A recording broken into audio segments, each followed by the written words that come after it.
Wednesday, March 4th. Welcome to the Public Works and Gang Reduction Committee meeting. I'm Chairman Joe Buscaino, council member of the 15th District. We are waiting on the arrival of Mr. Cedillo, and he'll be here shortly. I see his team member here. What we'll do, Michael, is first take item number 1. Item number 1 is a report from the Bureau of Engineering relative to the vacation of a portion of the L-shaped alley northerly of Wilshire Boulevard and westerly of La Brea Avenue. Okay, Mr. Yu, any issues with this item?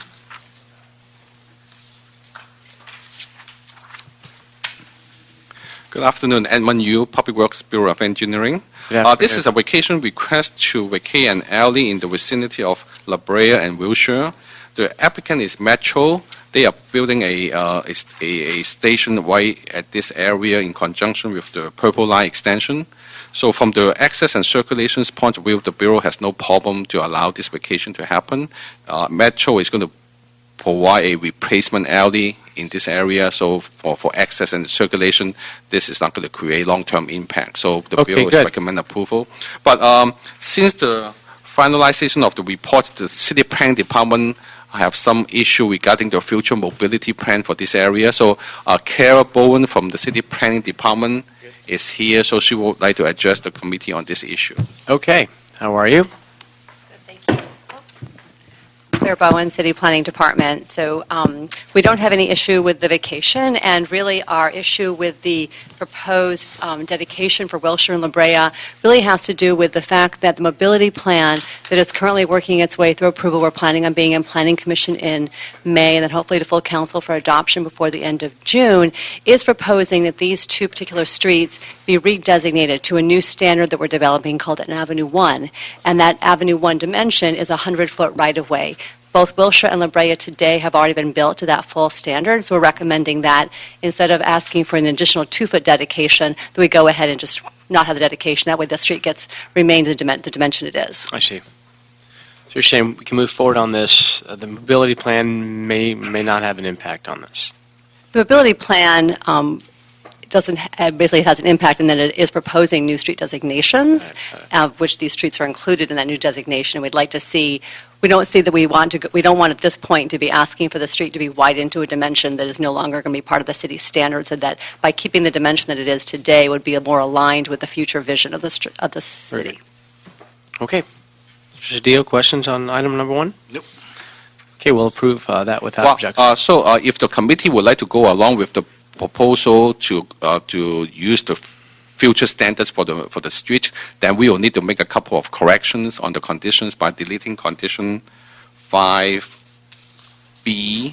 And that's the recommendation from planning. 5C and 6B. Okay. So if the committee would like to go along with that, then we'll go along. We would definitely approve that as amended if you can strike those conditions. Okay, but that would be 5B, 5C, and 6B.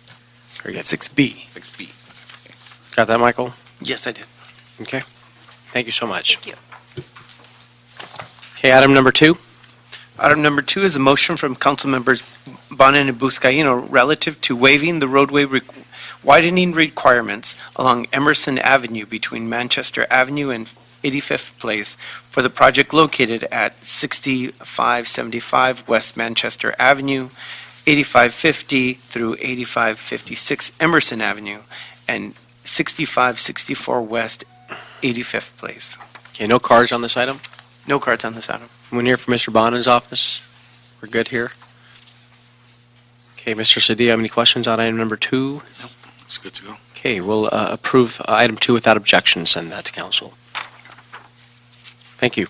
Item number 3.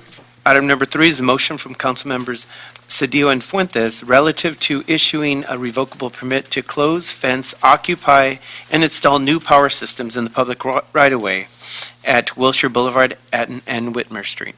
Mr. Cedillo, this is your district. I believe there's an amending or a technical amendment. Yep. Very important project in my district up at 6 Whitmer, Good Samaritan Hospital, extraordinary facility with an extraordinary leader.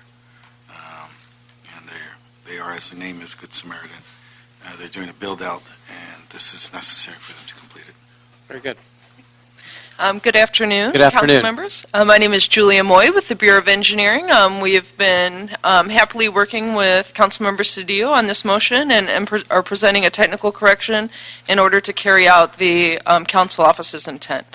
So in the final sentence of the moving clause, replace the last words revocable permit and the approval of a pipeline franchise agreement to revocable permit prior to a pipeline franchise agreement. Okay, you go with that, Mr. Cedillo? There's also language that's put in that reads, a revocable permit is also necessary to allow GSH to occupy the public right-of-way with a private utility prior to the implementation of a Got it. pipeline franchise agreement. Thank you. Okay, thank you. We'll approve that item as amended without objection. Okay, we will take items 4 through 8 together. We heard these items back in December 3rd of 2014 and continued them for 60 days pending written reports from the departments that have been impacted. And as I remember, I asked staff asked for a little bit more time to complete these reports.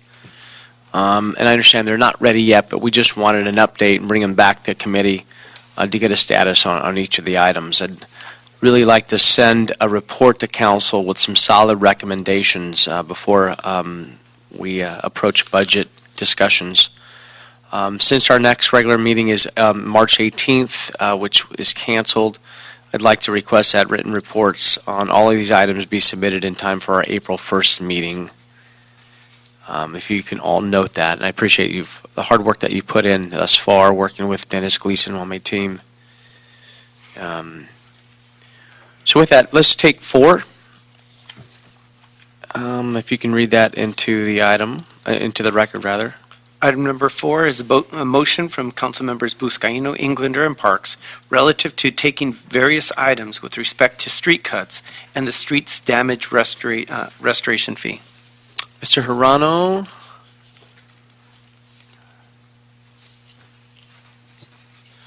How are you, sir? Good afternoon. Good afternoon. Give us an update status on this, and tell me a little about the study as far as do we need a new study or can we revise the old study? Good afternoon. David Hirano with the Office of the CAO. Working with your office, the Mayor's Office, the Department of Public Works, we are recommending that the city proceed down 2 paths.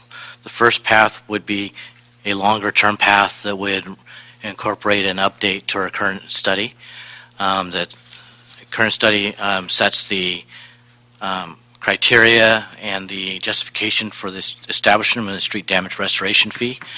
A lot of time has passed since that was done. Technology has changed. Vehicles traversing our streets have changed, and we feel it's time to do an update.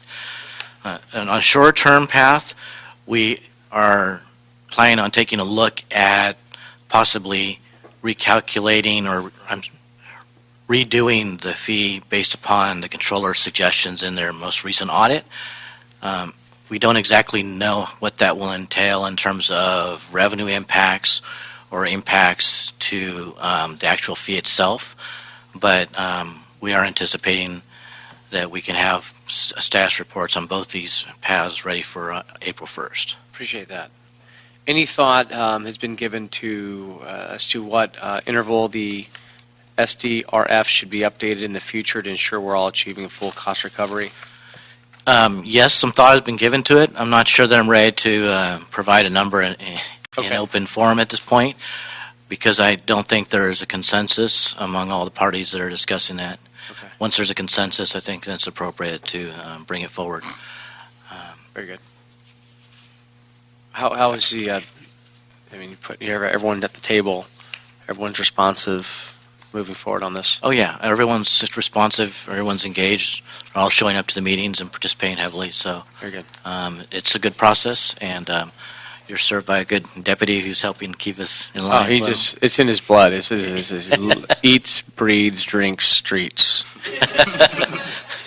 Dennis Gleason, ladies and gentlemen. We love Dennis. Mr.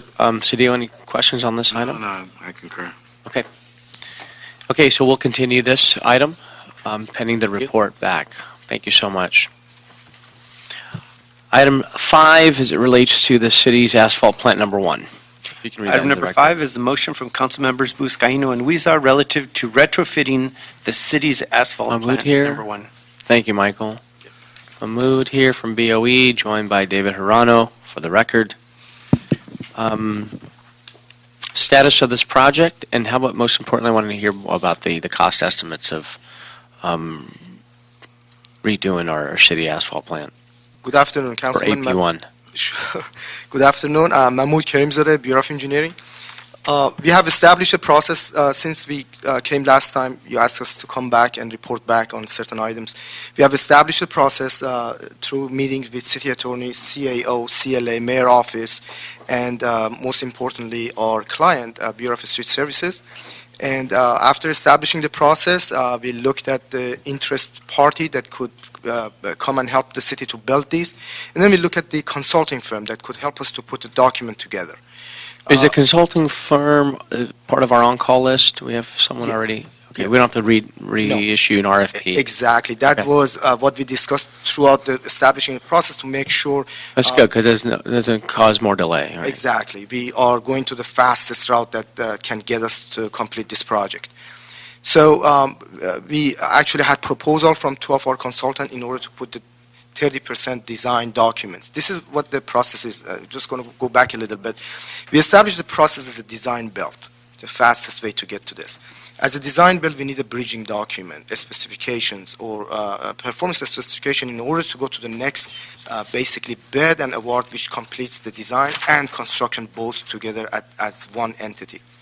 So in the first phase, we're going to get a consultant, which will have a lot of other sub-consultants on the need of them, in order to provide us with the bridging document. We call this bridging document about 30% design document. During this 30% design document, we're going to look at all the objectives, all the goals, and also efficiency that could a new plant or modification of the existing plant could bring to the city. When we establish those, the consultant team, which have underneath them sub-consultant, including an entity, a firm that is contractor of such plant, and operator and owner of such plant. So and they're not interested to participate in the next phase. So we have all expertise that we need, part of that team.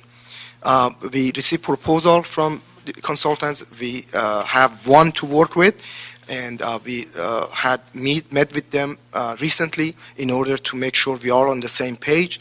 We're going to negotiation phase next week, and hopefully. Good. How soon can construction start? Well, construction start. We think between the next 4 to 6 months after we provide this firm with the notice to proceed. We're going to get to the point that we Right. can bid the construction and completion of design.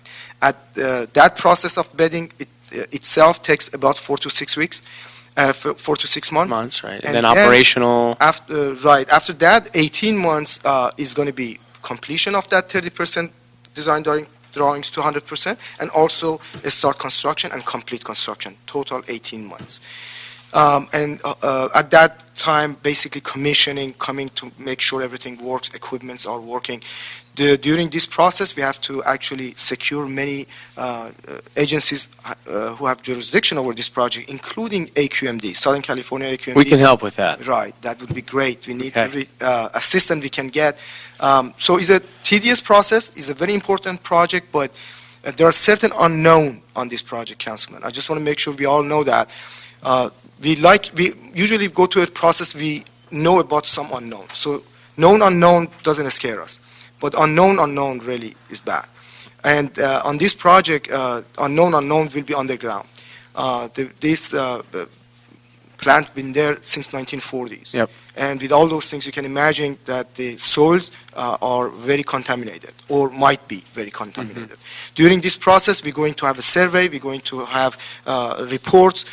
We have some You test the soil? earthwork. Yes, we have done that testing. The Any initial results? testing, it shows something, but not that deep. Okay. But during excavation, we may find things that we didn't know, because the borings happen in few places, not everywhere. So if the pockets of contamination exist, then we have to clean it up during construction. Those are the unknown we don't know at this time.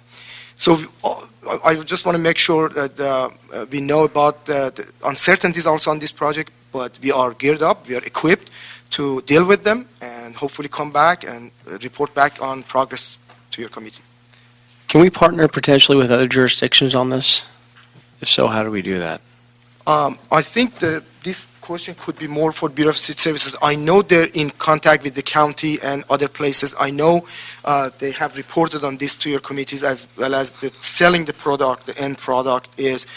But in terms of construction, I'm not sure how would be partnering with other entities, like government entities, councilman. We can do that. Okay. We can talk to them and inquiry about, if they have done such a plant and learn from their lessons. Got it. Sure. What would be the next steps for council moving forward? The Bureau needs to continue down the path that it's going, and they need to come up with a much more certain cost for the project. Given the unknowns, as the Bureau has described, those costs need to come forward, and we need to be able to construct a budget, and then we need to come back to you and the mayor and ask for funding for that budget. Yes, as I mentioned. We currently have $10 million in MECLA authority, and we are anticipating that we will need a significant amount more. So how much that significant amount is yet to be seen. So we're hopeful that you'll get a sense of this within the next 3 to 6 months. Yes, because we're getting into budget season here. Yes, during that 30% design documents, Councilman, we get two cost estimates, one at 15%, the other one at 30%. That will give us much better idea about the cost that we can come back and report back to you and the council. Okay, Mr. Cedillo. Okay, thank you. Welcome to our committee. I'd like to welcome Bureau of Public Works Commission President Kevin James. Thank you, Commissioner, for joining us. Okay, next item. Thank you so much. Thank you. Item number 6 is a motion from Council Members Buscaino, Englander, and Parks relative to conveying to the Board of Public Works the authority to make exemptions to the 1-year moratorium and on the feasibility of increasing the street cut moratorium from 1 to 3 years. Okay, let's talk about it. I'm sorry, for the record, Mr. Allen. Thanks for being here. Thank you. Good afternoon, Chairman Buscaino and Council Members Cedillo. Ted Allen, Deputy City Engineer with the Bureau of Engineering. Thanks for being here. Tell us the impacts of extending this moratorium. Okay, if I can. You want to give us some background first and give us an update on where we're at? That would be a little easier. There's two pieces to this motion, really. One is to convey to the Board of Public Works the authority to make exemptions to the moratorium, and then the second part is with regard to potentially extending the moratorium. So if I can, I'll cover the exemption process first. It flows a little better. It seemed a little contradictory. Sort of yes and sort of no. So the purpose of the moratorium is largely to encourage utilities to plan their work, mainly utilities, but anyone that may need to make cuts in the streets, to plan it around the Bureau of Street Services resurfacing program, which is made available online and also emailed out to the utility companies.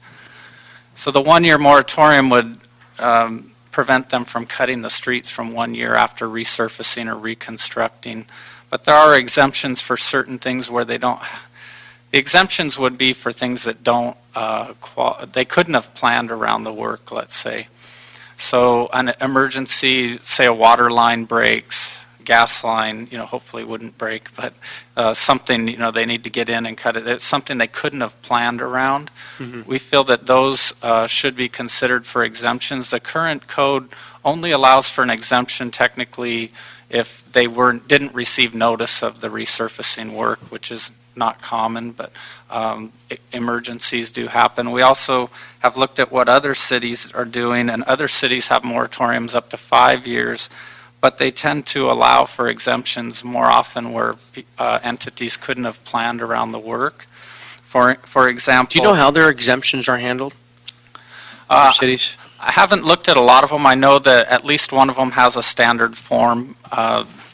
I believe Or is the approval process of an exemption? Yeah, it's at the staff level, and that's one of the issues also with our code not stating any kind of exemption process. The only way to get an exemption really is to go to City Council for an action. Right. So this proposal, which we agree with, would delegate that to the Board of Public Works Right. to be able to approve exemptions.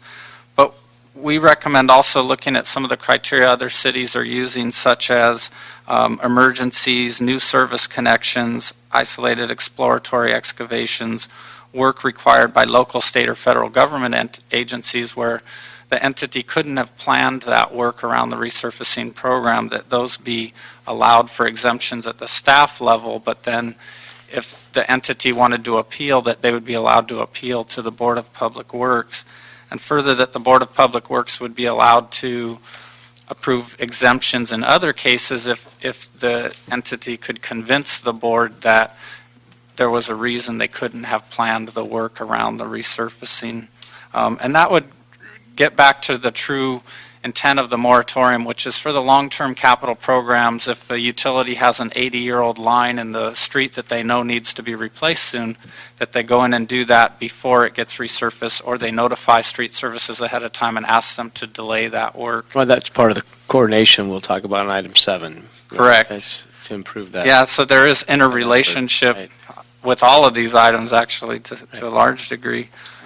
So we do recommend that those exemptions be considered, that the exemption authority be delegated to the Board of Public Works. How about as it relates to new service connections? We've talked about that as well. Yeah, that was one I went over Okay. it quickly, but that was Okay. one of the ones I listed, because oftentimes, let's say a new business owner comes in or something, they may need a larger or a new gas line connection or water line or something. They wouldn't have been able to plan around the resurfacing plan had they not been there. So we do think that also. In fact, is something to consider. one of Mr. Price's constituents sent an email expressing that frustration, And we opening a new agree. business and Yeah, the intent really, I think, is the large-scale capital programs of the utilities and others in the public right-of-way. The other thing that we recommend kind of fixing in the code is that currently, because there aren't many exemptions in our code, when an exemption is granted, it's not clear that they have to pay, the entity would have to pay the street damage restoration fee. So we recommend that that be clarified, that in cases where exemptions are allowed, that either they pay the exemption fee based on the highest fee, which is currently the 1-year age, or maybe there's even a surcharge on top of that, but that it be clarified that they do pay the street damage restoration fee. So with regard to extending the moratorium to 3 years, I think with this better exemption process, it's a lot more practical and could be implemented without many problems. I think extending the 3 years with the code the way it's currently written would be difficult. Got it. I know we have Commissioner James here. He, in our last meeting, asked for some specific criteria as it relates to what qualifies for an exemption. Yeah, and we'll come back within the 30 days for our written report. We'll recommend certain criteria, and then the committee can either request the city attorney to draft an ordinance with those or revise them. Okay. But we very much agree that the staff need clear criteria, because Sure. if it's gray, it's very difficult on them. You go with this? Okay, no, makes good sense. Okay. So the last thing I would like to mention on Yes, that go point, ahead. if I may, is currently the notification process to utilities and others, it's kind of a periodic process, and things change along the way, and we're finding that a lot of them are waiting until we really, the Bureau of Street Services comes out with what they call the committed list, which is a month before they're going to do the actual work. And then they take a serious look at it and say, oh, we want to pull this street, we want to pull this street, and that's really not ideal. We really want them to take a closer look at it earlier on. And to encourage that and enable it, we've been working with Bureau of Street Services to get a real-time data link between the Bureau of Engineering and Street Services, so the utilities have always current information, so they don't feel like they have to wait until that last point. But also, in the code, we may want to consider, since we're changing it anyway, some type of inefficiency surcharge, or just outright preventing them from waiting until the committed list comes out and then saying they want to pull a street, because by then the Bureau of Street Services has allocated all their crews, and sometimes a day before they're ready to go out, they get a request, we don't want you to do this street. So our report will also have some recommendations. That would be really helpful. Appreciate that. We can get that by April, the first week of Yes, next. Okay, thank you so much. Mm-hmm. Okay. Hold that in committee pending the report for our next committee meeting. Thank you so much. I'm here for And then here for item number 7 as well. Let's read that into the record, please. Item number 7 is a motion from council members Buscaino, Englander, and Parks relative to the scheduling, permitting, monitoring, mapping, and inspection of street cuts in the public right-of-way and developing an enhanced public works reservation system. So I think part of our debate here, when we last spoke, was the seek an effort to whether upgrade or completely replace a system. That's correct. Yeah, you have a good memory. Yeah.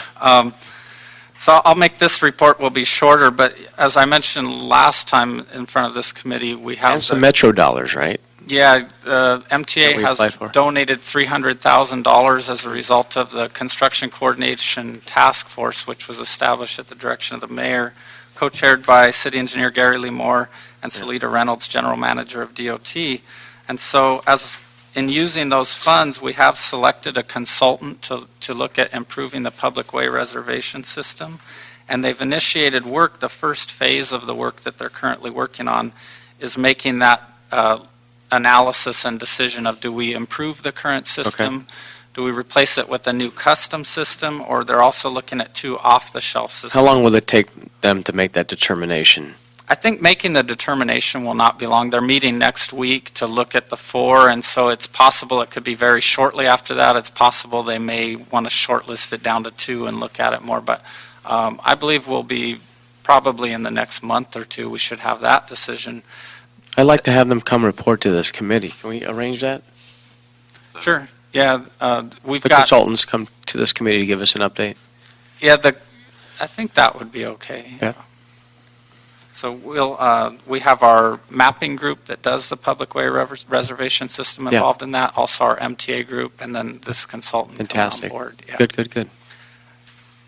So the workshop, as I mentioned, is a week from today. In parallel with that, as I previously mentioned, we've been working our mapping group with the Bureau of Street Services to try to get this real-time sharing of information between their pavement plans, resurfacing, slurry, things like that, and our Navigate LA and public way reservation system. So that will be helpful even in the meantime with the current public way reservation system, if we get a real-time sharing of information instead of these kind of biweekly or monthly batch updates that we're doing now. Got it. As it relates to street repair plans with developers, have we any thought of how we can better communicate the coordination between the developers and our system here? Yeah, including private property owners. we do have the ability to share our information with planning and building and safety through their online systems. And we talked about that yesterday in a meeting with Randy Price, our mapping group, and the Bureau of Street Services. So we decided better to first get the live data link set up in the short term, and then we'll try to get building and safety and planning to tap into that as well, so that when someone comes to apply for a development services permit on private property, they'll be made aware of the plans based on real-time information. Appreciate the work. Thank you, Mr. Allen. Mr. Cedillo? Good. Okay, thank you, sir. Appreciate it. And our final item, number 8. And that last item was continued, correct? Yes, sir. Yes, thank you. Item number 8 is a motion from council members Buscaino and Blumenfeld relative to prioritizing the improvement of streets with high traffic volumes and or high weight limitation loads above and beyond slurry seal when excess funding is available. Thank you. Morning, or afternoon, sir. How are you? Good afternoon, council members. Afternoon. Keith Mosey with the Bureau of Street Services. Thanks for joining us. Give us an update on, maybe you could take a step back on the, aside from getting an update, on how street services select streets for resurfacing. Okay. Basically, as you know, the Bureau of Street Services is responsible for providing street resurfacing for a highly mobile population for safety and desired standards. The street selection for the annual resurfacing program is based on our Bureau's pavement management system. And we have a system called micropaver that allows the selection of the most economical maintenance and rehabilitation strategy based on the pavement condition index. And basically, these PCI ranges from 0 for a failed street and 100 for a excellent street. And these are our A, B, and C streets, D and F streets as well. Our coordinating section compiles the Bureau's annual resurfacing pavement preservation program to include slurry. It's all SOSLA coming back to us. And projects recommended by micropaver. And It's not dead. SOSLA is moving, right? I'm sorry. Well, we do it it daily on a daily basis, so we're saving ourselves. But these lists of eligible projects are submitted to utility companies at least 1 year in advance to be in compliance with the street damage restoration fee ordinance. And staff compiles this data as part of like a 5-year plan that we have been working with BOE on to do this real-time information. I was one of the gentlemen that met with Ted Allen yesterday in BOE to talk about these different issues. Good. From this, basically, anytime we get a request for a project, staff has to actually look it up, check pavement management to see what it qualifies for, and check surrounding streets to create grids. We find that creating grids are the most economical way to resurface streets as they provide better customer service, provides easier coordination with departments and agencies, improves the quality of life for residents and entire neighborhoods, and provides council districts in the Bureau with an easy way to monitor the needs for the resurfacing program. And it facilitates and creates an implementation of a preventive maintenance programs for slurry sealing in the future. And we look at this as a cost-effective measure to save dollars now by grouping streets into grids to cut down on our mobilization and increase our productivity. And it saves us those dollars in the future when we come back to just have to do a blanket instead of having to reconstruct a street. And we're finding when we create these nice pavement preservation grids, we can come back onto a street system 20, 30 years later, and those streets will still be in fairly good to excellent condition. Right. And we'll cut our costs as far as having to do it instead of doing reconstruction. We always do apply maintenance overlay, thin lift overlays on these different street systems. Once we create these grids, we do meet with the council offices annually, and we also communicate with the council offices throughout the entire year to talk about street resurfacing issues, slurry issues, things like that throughout the entire year, and provide updates. And also, whenever a resident or anybody makes a request for a street to be resurfaced, basically we do look at, we investigate, and it goes, there is no list of streets in the street system. Basically what happens is, basically we put it into our database. It goes into micropaver. Right. And it goes into a queue to await funding and utility clearance requests as far as it's gone through that different process.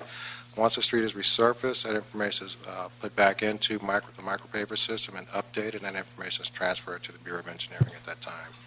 What's the Bureau's take on crafting a policy that prioritizes how we resurface street based on traffic counts? Basically, if we have the capacity, we do consider that favorable to where we could do that, and we do, spend a lot of our efforts on major arterial streets. We also look at basically creating better mix designs for, highly more durable resurfacing mix designs for these heavier loads on these arterial streets. Got it. Great work. On this item, we're going to request a written report from Street Services with the proposed policy that establishes a priority list of for street improvement projects based on traffic volumes. Okay. Hearing that there won't be any objection to that. And or high weight limitation on loads, if you can report back on that. Thank you so much. Okay, thank you. Appreciate your report. Mr. Cito, you good on this? Just okay. Want the report available to be accessible to all members of the council. Yes, absolutely. They'll come here, then we'll share. Absolutely.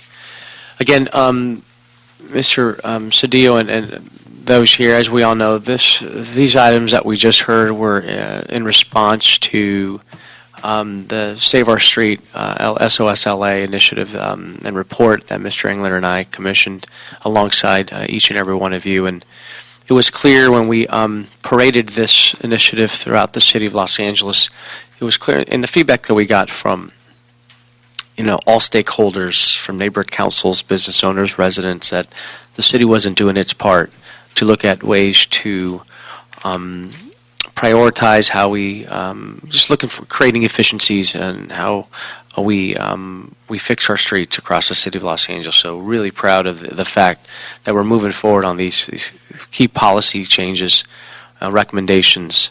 I actually would like to invite Commissioner James to come forward speak on these items that we just heard and hear from him and his colleagues on the commission, and any input that he may have, questions, comments, concerns, as we move forward before we hear these items back in committee the first week of April. Thank you, Councilman Buscaino, and thank you, Councilman Cedillo, for the opportunity. And I do have to say, Councilman Buscaino, your staff, particularly Dennis Gleason, has been phenomenal in leading the meetings on this, and making sure that, and really being a partner with the Board of Public Works and with our bureaus, and getting these motions to implementation, which is great for the city all the way around. Let me just go through kind of each of them. I stepped in a few minutes late, so I'll go through the ones that my recollection is that you covered, and if I overstep, let me know, or if I understep, just feel free to ask a question or two, of course. Regarding the street damage restoration fee, this one, this is a complicated issue, but it's something that that certainly the Board of Public Works supports, and particularly being the liaison to street services, as I am, believe me, this is additional funding that I believe is warranted, that the Bureau can certainly use. But we clearly recognize that it is a policy decision, and there are some issues that that simply must be made at the City Council level. So anything that we can do along the way to be of assistance to this committee and to the council, we're happy to do so. The moratorium extension. Again, I don't have any real concerns with the moratorium extension per se. I might joke and call it the Board of Public Works Full-Time Employment Act because of the additional work that's coming to the board. We're happy to see it, but the same request I made last time I will always make, and that is that my understanding from the city attorney is it needs to be an ordinance. And to do so, we just want some as clear guidelines as possible. Now, there may be some administrative work that the bureaus can do. Their lines can be need to be more brightly drawn than ours. Obviously, there are some areas where we may have some discretion. We can deal with a gray area that they necessarily can't. That's the way our board is set up. And we're available to do that if necessary. But I would like to, just because of the potential for, the potential, I'm trying to find a good word for it, but we don't want to, we'd like to avoid allegations of unfairness as we roll the program out. And so that's why it helps if the ordinance is as clear as it could be. Regarding the asphalt plant, I speak from frustration. I was hoping that the asphalt plant would have been built some years ago. But I am very pleased to see, I was thrilled, frankly, to see that it was a subject of your motion, that it is a priority for not just for this committee and the council, but for the mayor's office as well. I recognize that there are some steps and some hurdles that have to be cleared for the asphalt plant to proceed. But it's something that we are very excited to attend the ribbon cutting for, and it really can't happen too soon. Yep. On prioritization, you heard from Keith Mosey from Street Services. The Bureau of Street Services does work hard to prioritize within the bounds of what they're given in the budget, and the Bureau is working very hard to maintain the pavement condition index at its current level. And to stray much beyond what they're doing now, there is potential risk to the PCI unless there's additional funding one way or the other. That said, the Bureau is very willing to look at its processes and see if there are ways that we can work into some of the other higher trafficked areas. It was brought up in the controller's audit. It's something that the Bureau would love to be able to do more of and is always trying to find ways to improve. I appreciate that, Commissioner. Thanks so much for your guidance as well to you and your colleagues and your team on these key street smart initiatives and policy changes and recommendations that we're making. Really appreciate that. Just know we think it's terrific, and we look forward to their implementation, and I know the residents of the city do too. So we appreciate all the hard work, and Great. I can't say enough about your team. And actually, last week, I know we just ended that item. We'll approve that. But last week, Mr. Cedillo brought forth a number of young folks here with the Engineers Week, as they call it, Geek Week. Geek Week. And it was just so inspiring to see all these young people from all parts of the city coming, just converge in City Hall. And I want to commend Mr. Cedillo for bringing this Engineers Week and exposing our young people to STEAM education here within our walls here at City Hall, and I want to thank the Commission for embracing it. And A sixth grader, by the way, Councilman. right, who won the competition? Competition, and not that all of the entries. Give us a report on what you found there. The competition. They gave us finalists, 3 finalists. And I would say it was harder for the seniors, because there was a group, there were a team that were seniors. Two of the first team was a 6th grader. They had a traffic management. He had a traffic management plan. The second finalist was an idea that's kind of like the solar big bellies, but very creative. And the third, the one that won was kind of like the traffic light management coordination system. Like an ATSAC, yeah. Like an ATSAC. But he had an additional, there's basically an app for that kind of concept to the way that the traffic signals would communicate with one another. And I'll just say the reason now that it's all over, the reason that particular project won was on feasibility. It was much more feasible, frankly, than project delivery. Yes, for project delivery. That's something that Gary Lee Moore got up and walked across the room and handed the kid his card.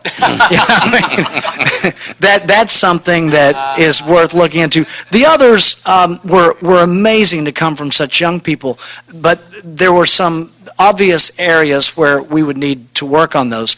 Less obvious were the areas of concern in the third choice. Let's bring that kid to Silicon And he had no clue he was going to win. You would have. No, I heard. The look on his face just must have been phenomenal. Yeah. So, Mr. Cedillo. It was a great week for us, and I have to tell you, it just was phenomenal to bring the future of the city and particularly of the department, because I could see that people were making connections of the dots of where their future was going to be. And it made things very real to them. So I don't doubt that we were going to have that future, our commitment of our office to continue this program. Pretty soon it's going to be like 10 days, and it's going to be a month, and then, all the recruitment's going to be coming out of my office rather than hey, it's great. out of personnel rather than personnel. Those kids are available for a work-study program right now. Yes, they are. Many were. Yeah, but I do have to, maybe to even interrupt you, Councilman Cedillo, to say, while I'm on the subject of excellent staffers, Sergio from Cedillo's office, Councilman, the amount of work and and he stayed with every step of every day to make sure everything was on time and on schedule and went off without a hitch. Thursday, Congratulations. the reception was great on Thursday because the audience, right? Mm-hmm. So important to acknowledge all the engineers, all the city staff, all the city family that do this great work. It doesn't happen unless we make it happen. Right. So I was really pleased because it's we got a lot of work to do, and some of the staff are going, well, what are we doing, right? But I wanted to say that we've got to match that, right? In other words, we've got intellectual capacity. And I think the reports here, I'm happy with all the, the progress and stuff. But at some point, we have to match that intellectual capacity with resources. I think at some point, there's just going to be a thinning of the soup, and that we're not really going to have neither soup nor water. And that's my concern is, and I look to you and your vision about how we do that. Where are we going to get those resources at some point? Yep. I look at housing the same way. At some point, we're going to have to match the best plans and strategies. At some point, are going to need resources and because I don't doubt, and we saw it all last week, we have the heft. We have the intellectual capacity. We just have to match it with resources. Well, that fulfilled our general public comment of the portion. Yes, thank you. So- Happy to participate. Thank you, sir. Any other general public comment cards?